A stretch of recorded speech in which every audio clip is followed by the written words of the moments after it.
Hello everyone, welcome to our Embodied Carbon event. In behalf of Elona, we're very happy to have you here to discuss this very important topic. For first, we're going to have two presentations where we're going to cover the basics of embodied carbon and also the issues from the demand side.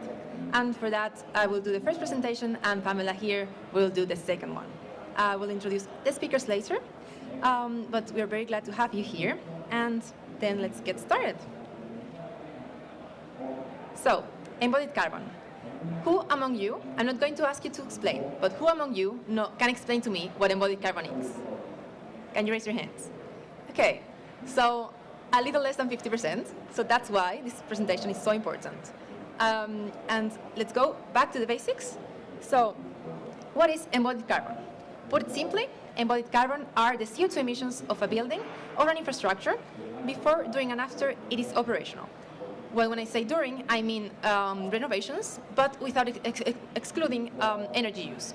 So that's when we account for the whole life carbon emissions of a building, we look at the extraction of raw material, the manufacturing of these raw materials, also the construction phase and the emissions produced during construction, the maintenance and repair, demolition or deconstruction, and the waste processing of the materials once they're demolished. That is embodied carbon, all that comprises embodied carbon, and we also have operational carbon, which is related to energy use, and it's the one we hear about the most, because it's what we have been mostly targeting in regulations to get energy efficiency measures to regulate. When we sum embodied carbon and operational carbon, we get the environmental footprint of a building, which is the whole life carbon, which is a very important parameter, and that we talk about a lot when we refer to this issue. Why is embodied carbon so key to tackling climate change? First of all, embodied carbon represents an average of the 40% of a building carbon footprint. This average is being increasingly important because we are taking so many measures to decrease operational energy that embodied carbon is gaining relative importance, and it's something that we need to tackle as well. Embodied carbon happens because of we need energy to manufacture these materials, we need energy to construct the buildings. So it involves critical materials that, for the green transition, that are going to be used in the future. We are not going to get rid of steel, we are not going to get rid of concrete. If anything, we're going to use more. So it's very important to keep this in mind. And I wanted to go a bit back on the relative importance of embodied carbon over operational carbon, because as we see here in this graph, we have the upfront embodied carbon, which happens even before the building is put to use. And we see that the annual operational carbon, it's in blue there, is decreasing over the years of the building lifetime. And this is because we are decarbonizing the grid, and we are renovating and making sure that the buildings have are better performant in energy terms. But still, operational carbon, it's a fact, it's there, and it happens also when we renovate the building and also at the end of the lifetime of the building. And if we don't tackle this, we have a risk of locking in carbon for years to come. And embodied carbon is not only a climate issue, but it's also a just transition issue. And it's important that we are sure that tackling embodied carbon will have benefits as well in tackling green manufacturing jobs. We will create more, and it will contribute to a just transition, a better economy. We will hear more about this from Alejandra later. It also boosts the recycling of the construction materials industry. It incentivizes renovation of buildings rather than demolishing and building new ones. And it also provides businesses with a clear milestones, with also clear timelines towards climate neutrality in the built environment. So, what is the existing policy around embodied carbon?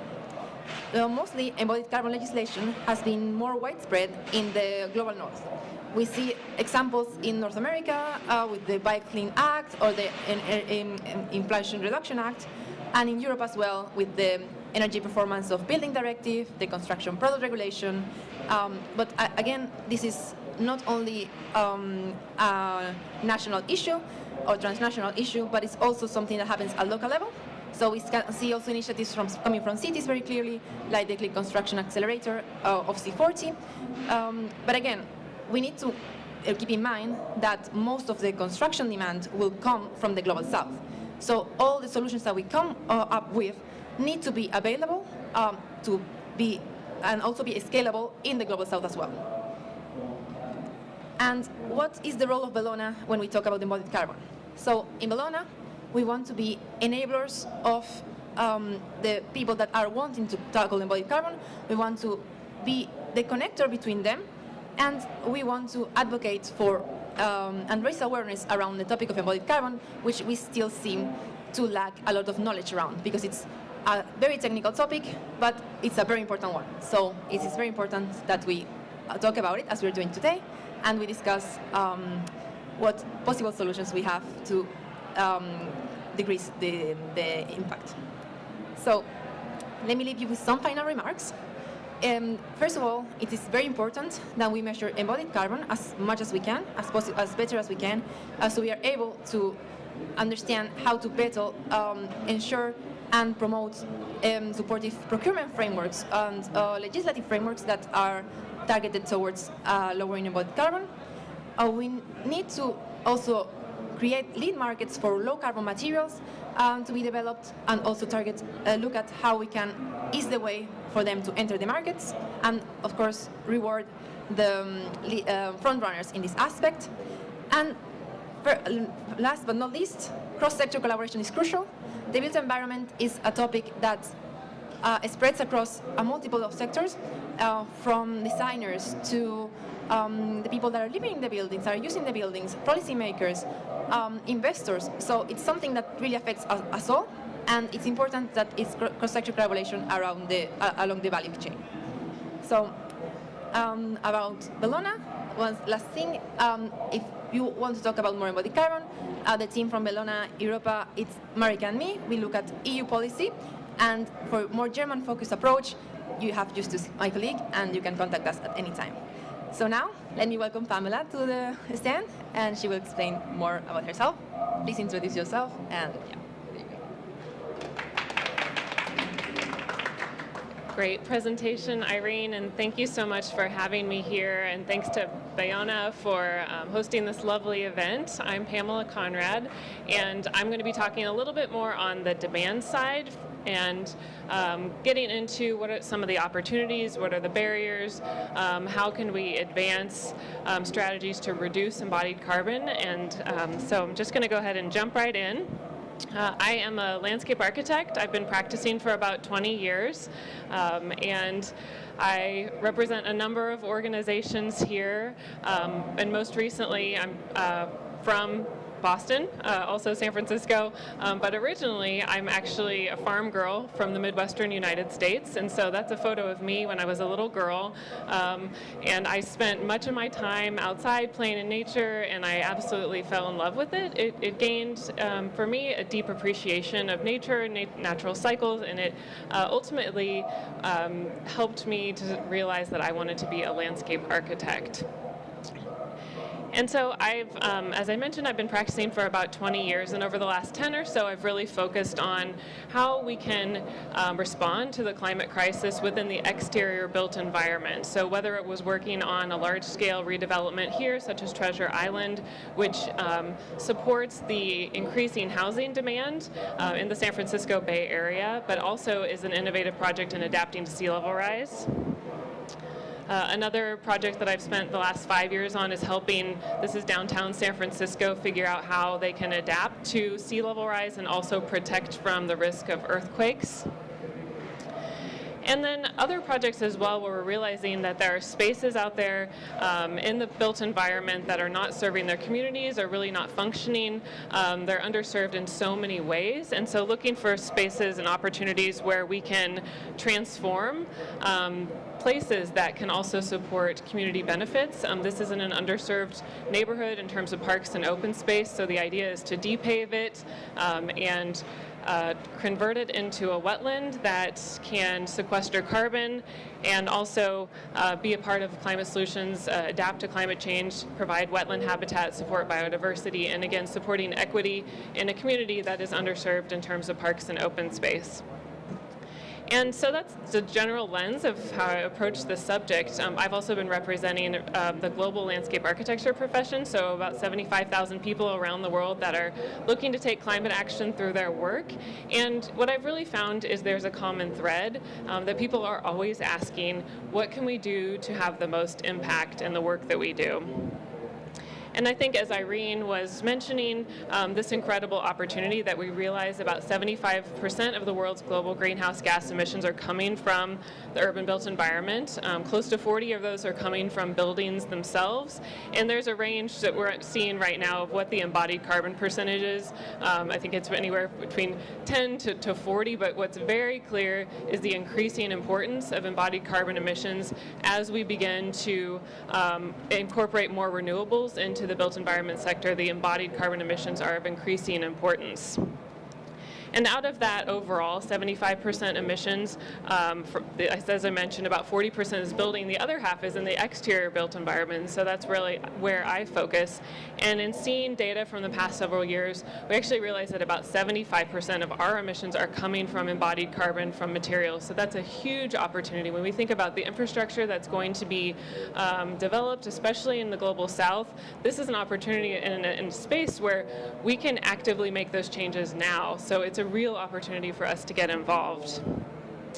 And as we know, we are going to have to be expanding development as the population grows around the world, and meeting the needs of housing, schools, hospital beds, facilities, and infrastructure is really going to drive that development and that meeting basic needs of everyday people. But I think that there's a message that I've heard around the COP that's been clear, and I'm so glad to see it resonating, that neutral is not good enough. The idea that we're just going to offset our negative impacts on the planet is not a very ambitious goal. And so this idea that instead of that, we can instead be climate positive in the work that we do in the built environment. And so the goal of building beyond zero, to develop cities that are climate positive, that sequester more carbon than they emit, should really be a goal that we're striving for, right? That's the purpose of a goal, is to think bigger. And also to support the myriad of benefits that come with thinking about these kinds of sustainable development strategies as well. So supporting biodiversity, equity, resilience, these are all things that can come with our strategies that include lower carbon materials and increased sequestration. And I think it's very clear, again, through the COP and our work with Architecture 2030, how important this is to take action right now. And so I just want to talk a little bit about a couple different things here. So we'll touch on first sort of current trends that we're seeing in terms of the built environment, how we can build better in the work and what we're doing and we're seeing right here today. What's the emerging thinking that's coming up? Instead of just reducing our emissions, can we actually sequester carbon in the building materials or the places that we're designing? And then the third is about future collaboration. So what are those opportunities that we can actually elevate and accelerate our actions now that we're working together and we're supporting each other across different disciplines? And so just to break those down a little bit, in terms of current trends, we see that there's definitely, and this is really happening today, that we're improving construction efficiency, we're doing more with less. And then in terms of emerging thinking, we're looking at carbon capturing materials and also active carbon sequestering sinks. So that's living things, landscapes, and I'll get into a number of those. And then also future collaboration. And so we're seeing increase of ratings and metric systems out there, as well as tools, and then increased demand for transparency. So that's something that from the demand side of who's specifying products, we're really looking to manufacturers to be more transparent with how their materials are made and how we can better understand those.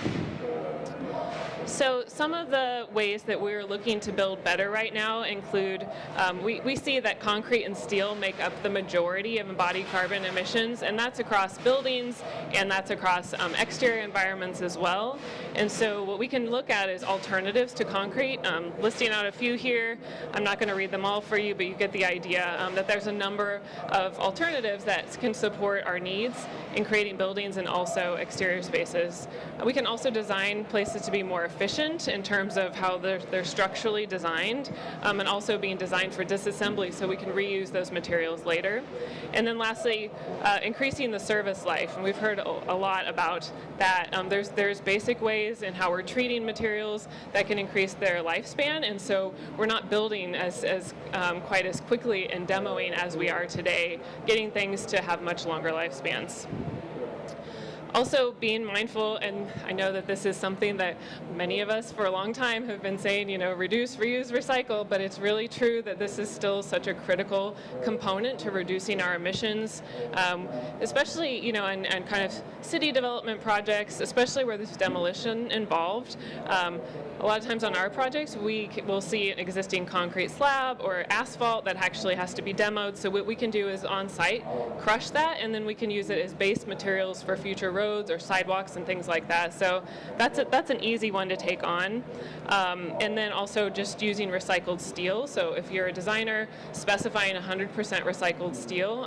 We're at a point in time right now, there's so much steel out there in the world, we should always be using the highest percentage recycled as possible.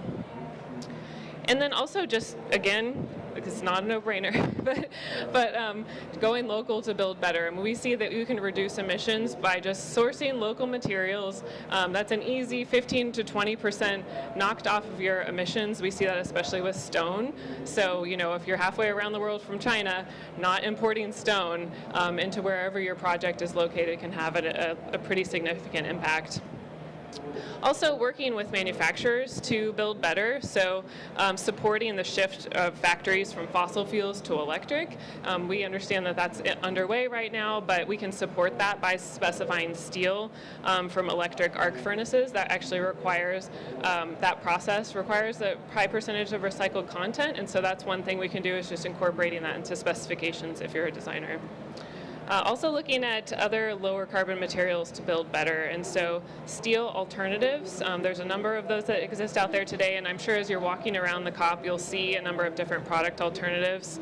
Also looking at alternatives for exteriors, so looking at pressure treated softwoods or thermally modified woods in place of steel. And also you can use wood in interior environments as well, so glulam, CLT, or bamboo, which is sequestering a lot of carbon actively, and then it contains that carbon once it's in a building because it's going to stay intact for a long period of time. There's also ways to just be thoughtful about how you're updating your specifications. Sometimes we over-engineer things. It's very common to, build them bigger, build them stronger, but actually, and have them done really quick. And so if we can have a little bit more patience with what we design, we can actually reduce the embodied carbon from things like our concrete. And there's some additional specifications to consider here. One of which is including cement substitutions. And so cement is really, the process of making cement is really the high emitting portion of making concrete. And so once you can have less of that, you can have substitutes from other materials, recycled content as well, and that can really help improve the performance and reduce the embodied carbon emissions of concrete. And then also specifying lower embodied carbon products. There's a number out there as well that you'll see, so just looking for those. Also, there are materials that within the process right now, the factories actually are putting it through machines that are actually capturing the carbon that would be emitted and otherwise pumping it into the materials. And so we call those sort of carbon capture materials, which include concrete, aggregates, and binders. And then others that maybe have a little bit more a softer feel to them, so looking at cement substitutions that would have like hemp included, or cork or mycelium. There's also biobrick, and so there's a number listed here. Timbercrete, hempcrete, there's lots of different innovative ways that we're looking at using these materials that have this lower embodied carbon because they're more natural by nature. And then lastly here, there's some innovations happening around using algae actually to make concrete. So really exciting innovations that are coming out. Prometheus is actively producing this, and so it's just a matter of scaling that up, which is super exciting. And then also being mindful about how we can use active carbon sinks like planting as well, incorporating that to the buildings as much as possible. And so, as I mentioned, just in terms of the opportunities for collaboration that we see, there are a lot more different rating systems and metrics that have been developed for buildings, for the exterior built environment, and standards that are coming out, which is really going to help us. And we know a lot of people are doing this on their own goodwill, but it's also helpful when we start to have policies in place that's actually going to help support other people implement these things. And then there's also, as I mentioned, a desire for increased transparency for tools. And so what we're seeing is a great demand for developing environmental product declarations, and that discloses how much global warming potential or greenhouse gas emissions that are emitted for making things. So once you have that environmental product declaration, we can plug it into these various tools that have been developed, so you can understand your building impacts, your landscape or infrastructure, and the tool that I developed for the exterior and built environment is called the Pathfinder. So I hope if you're interested in that, you can go check it out online after this. And then there are also many other learning resources that are coming out today. So a book that I was a contributor to called Build Beyond Zero is available now. It just came out this year. It includes a lot of these strategies in a lot more detail. So that one's worth checking out. And then a number of these strategies are included in the American Society of Landscape Architects Climate Action Plan, which we just launched last week. So that is also really exciting, and you can download it on this website. And I think just to summarize here, I think the importance of collaboration, the importance of working together, there's so much we can do when we put our heads together on this. And we know that we have to act now. So especially with embodied carbon, there's so much we can do today. I hope everyone sees different ways that they can think about this or engage with others around the subject.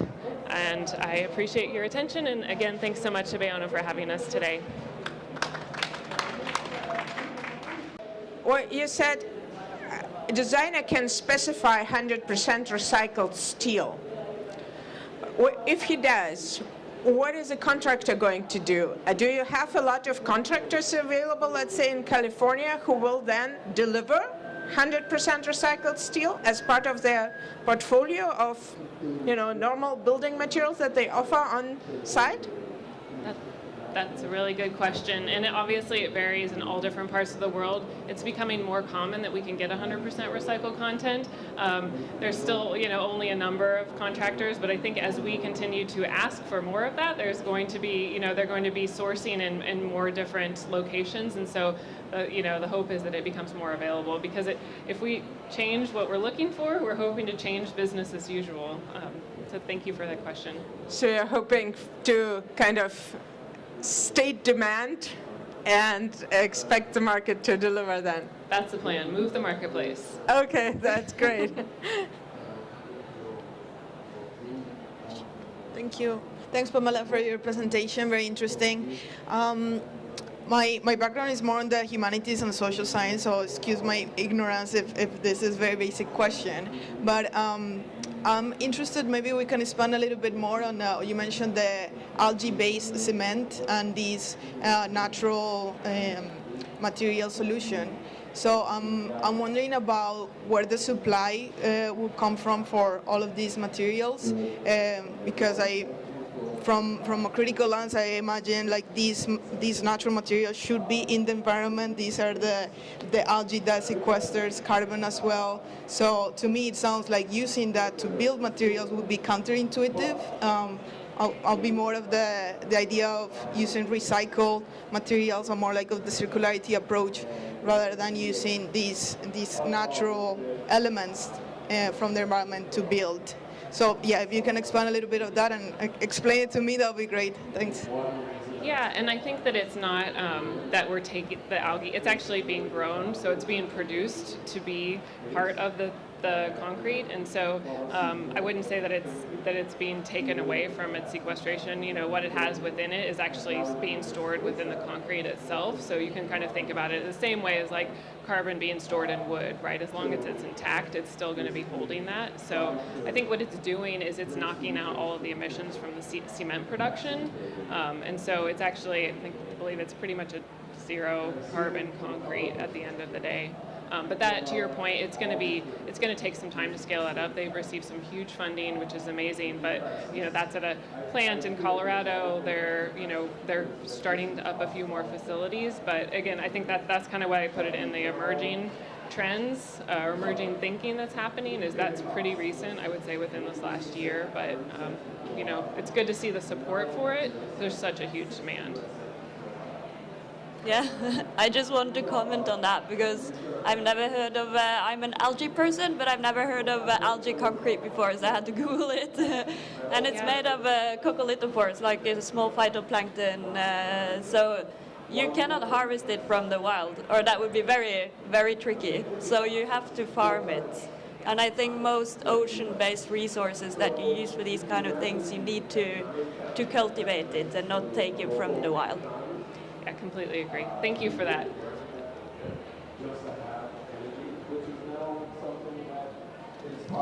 Yes, thank you also very much for the presentation. Very interesting. Vincent Beck here from Heidelberg Materials, so one of the biggest cement producers in the world. I found it very interesting, but I have a question. You mentioned on the SCMs, on the supplementary cementitious materials, that we could substitute between 30 to 70%, I think. Probably something in, I'm not sure about the 70% actually. We are more at the 30%, but I think the main problem we experience here is the standards. So in Europe, for example, we are only allowed to substitute maximum at 30%. So it's extremely important for us that we work on new standards for new cement types. And that this is being understood, but in Europe we actually have a backlog of, I think, 400 standard requests at the European level, and we only have approved 4 new standards in the last 3 years. So that is really something, and I would be interested how this discussion is going in the US. And also I would be interested in your discussions with your customers. Is there an understanding that these new green premium products will also increase in prices, and is that accepted? Yeah, okay, I'll try to remember all those things. Really good comments and points. And you're absolutely right with the supplementary cementitious substitutions that we're definitely getting in 30% these days. That's standard. Our standard concrete specs have 30%, and that's in California. We've seen others that are getting 50% approved in the US, and then I think where the 70% is, we realize that, as you know, limits workability and finishing. There's challenges with it, and so I think maybe those would be more appropriate for, exterior walls that are really kind of, more infrastructure based, because I think when you're getting to kind of fine detailing, that's, as we know, really challenging still. And then, let's see, you were asking about demand and prices increasing. I mean, I think that there's a balance in every project, right? When we start actually, especially exterior built environment, I mean, there's no cost increase for the cement substitutions. That's what we're finding, at least. It's 0 in our projects. But obviously some of the fancy materials, those do have a premium, and so what we're trying to do is kind of balance it out where that's a priority, setting those goals with clients really early on. And so we're trying to get alignment maybe in the interview process where you're starting. And so if you're aligned on the goals, we're finding at the very early stages when you get down to those conversations about cost and the client's on board and saying, we said we were going to have this net zero goal. We understand, there's a balance here between costs. We want to keep it in the project because this is our priority. It makes it a lot easier, I think, when it comes back to the designers. And then I was also going to add, I think also balancing it between, at least in exteriors, a square meter of planting versus a square meter of paving is a fraction of the cost. And so always looking for ways where we can actually cut costs and improve the carbon footprint, at least as from our perspective as landscape architects, that's always something we're trying to toggle. And yeah, to your point on standards, I do agree that it's critical that we tackle that because it's a big issue, and we need to shift from recipe-based standards that specify the content of materials to actually performance-based standards that really are more in line with what we need right now. So thank you for your question. So thank you so much. I'm going to invite the panelists to come up now to take their seats. We're going to have a session now. So please, Alejandra Rivera, welcome, and Ola Stuen, please. Yes, you can see here. And we will have a question and answer session later. So yes, please. So yeah. Let me quickly introduce our panelists. You already heard from Pamela. She's an architect from the American Society of Landscape Architecture. She also is a senior fellow at Harvard, and she works with Architecture 2030. Oliver Stuen is a Norwegian member of parliament. He's part of the Energy and Environment Committee. And Alejandra Rivera, she is a general program leader of the built environment at the Institute of Human Rights and Resources. So, well, welcome to our panelists. Thank you so much for being here today. I want to make this as much as a conversation as possible. So if any of your fellow panelists raise a topic that you would like to comment on, just feel free to raise your hand. I will hand off the mic. So make me talk as little as possible. So I wanted to start with Alejandro. I think you would be great to tell us who are the actors of a just transition in the built environment. What are their roles to actually make sure that we decarbonize the built environment in a just way, and how can they work together to achieve this transition? Thank you so much, Irene, for your question and for the invitation. So maybe just a couple words on who we are. The Institute for Human Rights and Business is an international think and do tank, and we promote for human rights in different industries. Specifically in the Built Environment Program, where I work at, we try to incorporate the human rights principles into the way we think, we design, plan, finance, and construct our cities. So that's it in a nutshell who we are.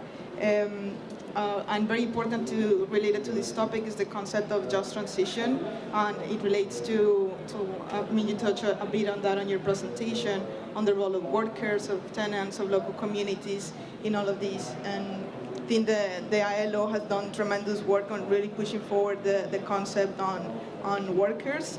But here I wanted to also say that it's also about the tenants, the communities, the people that rent these houses, that are the local communities like indigenous people or coastal communities that might get displaced for all the processes in the built environment. So it's like looking at the just transition more holistically. But then to answer your question about the role of the different stakeholders, I think yeah, it's important to recognize that everybody has an important role, and by the behavior that they do, like the local governments or businesses, civil society, their behavior itself sends other signals of change to the others.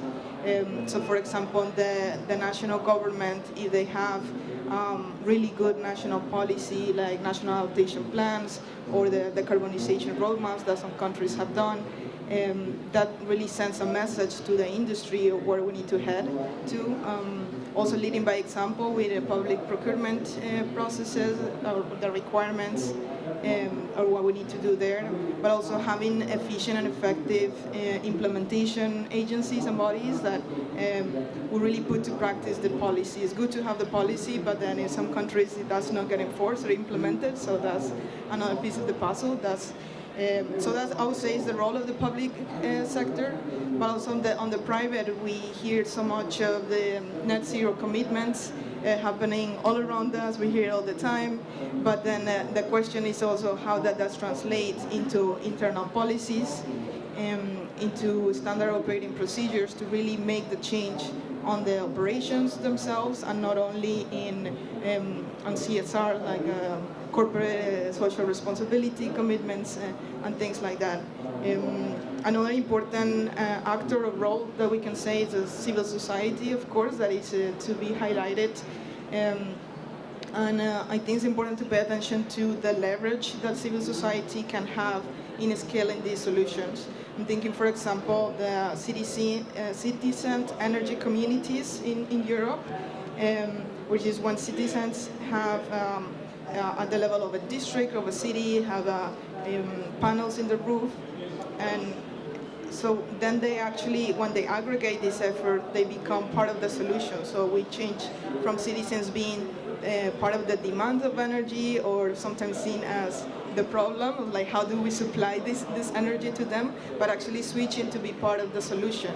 And actually up to the point of producing more energy than they need, that they consume, so they kind of start even trading it or selling it, making a profit out of that. So it's I think it's very valuable point when we look at scale. So that's it in a nutshell. I think that there's also much to say about the financial sector, the big leverage that they have, the role of academia, providing the guidance on the facts base and evidence that we need. But yeah, I'll leave it like that for now.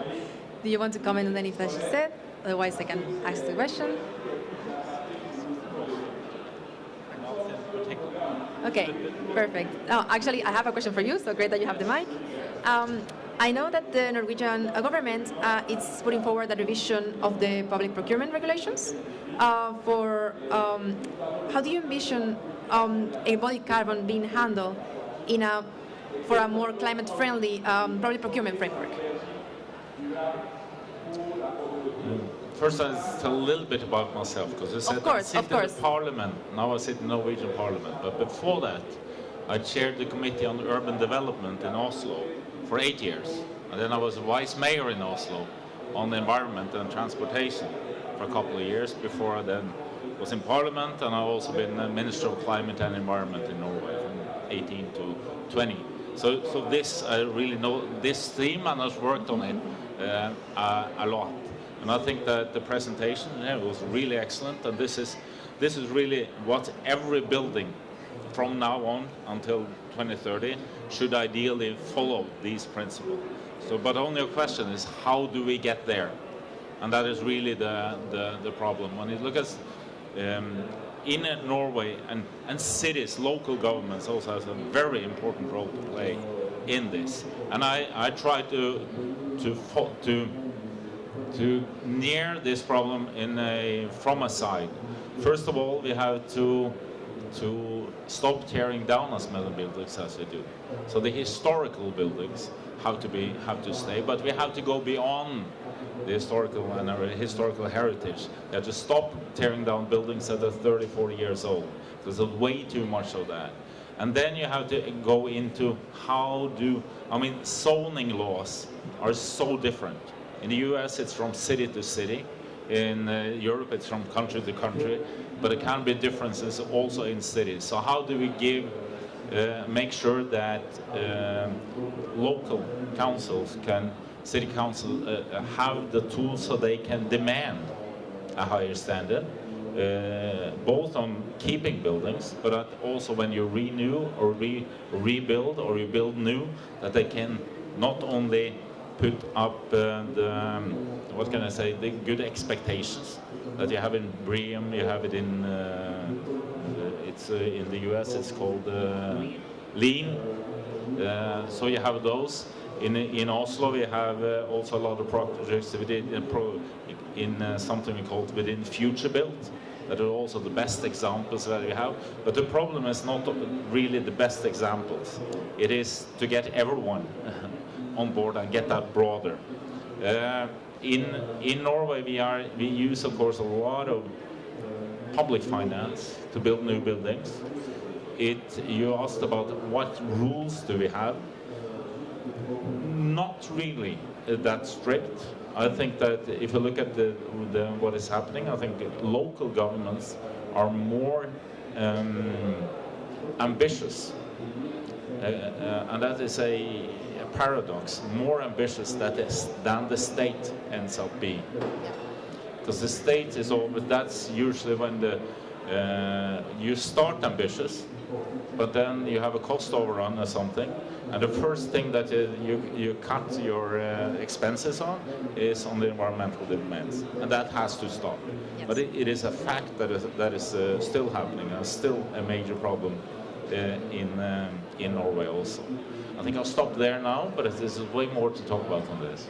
Of course, and I actually have a follow-up question from that. So you mentioned the difference of the approaches between local and national governments. How can they work together to actually make sure that this doesn't happen anymore, as you were saying? We have to have stricter rules, and first of all, the rules because the rules are the bottom line in a way, and that's where so the European, of course, the European rules has to become stricter as they do. I don't know when it comes to recycling building materials. It's getting up to 70%. I think that is the demand that we have to make in a few years. But that is not too much. I mean, you have projects now where they go to building sites where they plan for zero waste on the building sites. So that is the bottom rule. But on the other end, I don't see anything but you need a stronger political will. Because we can make the demand. We have to make the decisions from Parliament that make sure that the ambitions are high enough. Right now they're not. And the cooperation is there, but not really. As I mentioned also with the future build that we built up, it is locally supported, but it has been difficult to get the state cooperation on it, even though it's there and it's working, and new cities are attaching to it, but it's not going fast enough at all. Great, thank you so much. So then, a related question to you, Pamela. What are the barriers that you find in legislation at a national level or at a local level, and when you want to design buildings with the lower embodied carbon, and what support would you need for this to actually come through?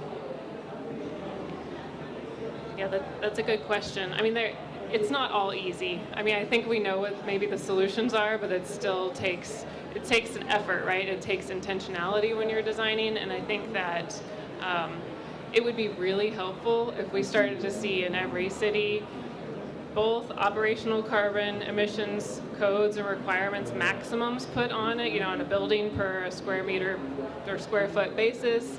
Also embodied carbon codes and standards. I mean, I think, again, as I mentioned earlier, it's really great that so many of us are taking this on our own, but to capture that percentage of that isn't, I think that's simple enough to do, right? Denmark, is Norway also getting new embodied carbon building codes?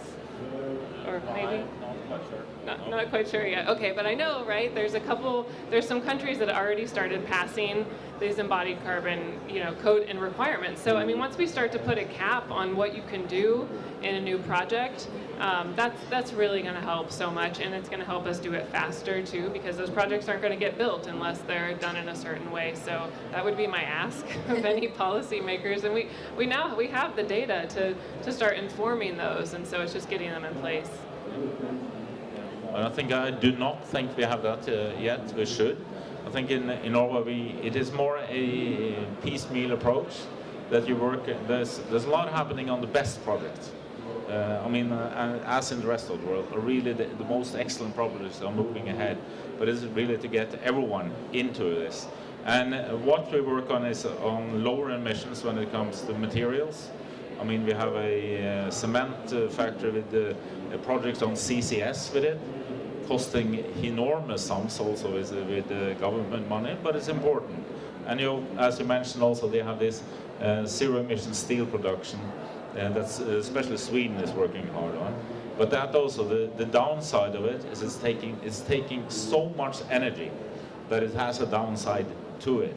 But pricing emissions, of course, is something that I think we are ahead on. There's a broad agreement that a ton of CO2 should cost at least 200 euros by 2030, which is international, a high amount, and that is being set up. But it's this embodied carbon. I think we have made also steps forward to taking better care of our historical building and expanding on that. Also that the newer buildings we cannot tear them down. But the rules to achieve that, I made a white paper on that was sent to Parliament, but to complement it with the rules so it's actually happening, is not there. Not yet. it's not there yet, but it is true, at least in the city of Oslo, you are the front runners of the zero emissions construction sites, and that is a part of embodied carbon as well. So maybe seeing the success that has in Oslo, that can be also maybe a good entry point to push for embodied carbon legislation at all along the value chain. Yes, I think the good part of this is that cities, when they meet, they want to learn from each other. So at this COP and everything, I think the C40 network is very important on this, and they can build together. I got Oslo into the C40. I'm very proud of that a few years ago. But also other, like the Euro cities network is also one. So you have a lot of those interaction and cooperations among cities, and cities really should and can take a lead on this, and also on bringing nature back into cities. Not only the greening of it, but actually nature back into cities. That is also, I think, is a major part of this. And I think also on the, now I take a European point. I think also on the European level, they are developing new rules, and it's happening fast. Where we are not good enough is really on the national level. I don't know if I then only talk for Norway, but the feeling there is that's where we are not we're not seeing how fast this is coming, and not building up not only the rule books, but how we spend our money to move faster. That is really where we are lagging behind, I think, at least in my experience. That's great so much. Yeah, Alejandra? Thank you. And I wanted to add one point and just jump in on what you said earlier, Pamela, on the important role of the policy. So when you mentioned that need like new buildings to have a certain standards, and that no building, for example, in Spain, I know there's like a new legislation in the works that by 2030, like the buildings have to have certain standards of reduced embodied carbon or neutral carbon, and otherwise they cannot be built. So like we have like a top-down policy stating the requirement, and that's very important on the environmental side, but I also wanted to highlight that they have the same responsibility to provide social protections, for example, for workers, to ensure that while we do have this environmental transition is as just as possible. And just to mention, for example, a very concrete case, maybe not the case in Europe or Norway, but in some countries, for example, we're doing a research case study in Lagos, Nigeria, which is a very polarized, divided society. So in one area called Victoria Island, they're having these huge, fancy, very luxurious urban development projects, where at the same time you have migrant workers from neighboring countries that are under very vulnerable situations. The working conditions, the living conditions are completely undignified. So it's this huge paradox that how we're transitioning, doing these fancy urban development projects, being very sustainable, very green, but at the same time exacerbating the socio-economic inequalities that we have now. So that's a huge risk that we should have in mind when doing the transition.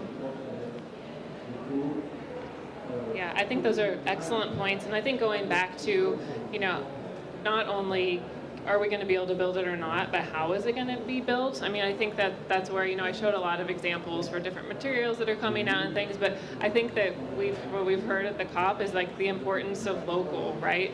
Local knowledge and building techniques, local materials. I mean, that's really going to drive that embodied carbon down. It's also going to support jobs for people that know how to build things a certain way with certain materials. And so, I think the question is, how do we sync those things up, right? Does that become part of a carbon code that it also requires, a certain, local labor? I don't know. Maybe I'll put that back to you if you have ideas about it. But I think that sometimes like we're in our silos in a way of our expertise, but the benefit of COP is to talk about how we can stitch those together. So I'm curious if you have ideas. I don't mean to put you on something.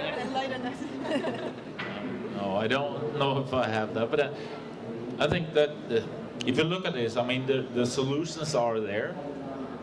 And if you look at cities, like I take it from Oslo, or it's New York, or it's Madrid, or whatever, I mean, we just have to expect that these are cities that are capable of making this transition. I mean, it's really about setting up the right rules, setting up the right incentives, putting up demands, have a better city planning, and it's really something that we know what needs to be done, and it's really to set it up, and we should expect it to be done. And they are well regulated and everything. But where it's we have to have an international responsibility is in that enormous urbanization that you see in the global south. You mentioned Lagos. How can we put in also these ideas into such an enormously expanding city, and how can you make and help for decent housing, everything? How can you have a wastewater system, trash collection systems? How can you make this? But in the same time, also think about how do we capture carbon also there.